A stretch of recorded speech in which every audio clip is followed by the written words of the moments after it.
Maintenance kami dito sa Memorial. Sir, tanong lang po namin, meron pa po bang dumadalaw sa puntod ni Pepsi Paloma? Bihira po eh. Bihira. Bali kasi yung kami nag-aalaga noon. So, yung nagbabayad ng pamangkin niya, bihira lang nagpupunta dito.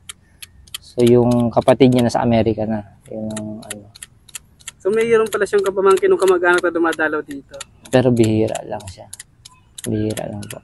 Maraming pumupunta siya dito, mga tao na taga ibang bansa pa nga, mga nagpupunta dito, nagtatanong sa amin kung saan yung libingan. Yung marami. Opo, mga ganun. Kalimitan po yan. Mga summer, pag mga April, ganyan. Ano sir, mga kamag-anak sila or mga fans? Hindi po, parang ano lang po. Mga fans lang siguro po yata. Opo, ganun. Pagka summer po yan, marami nagpupunta dito, nagtatanong. Hindi kasi nila alam, bali kami nagtuturo lang kapag ano.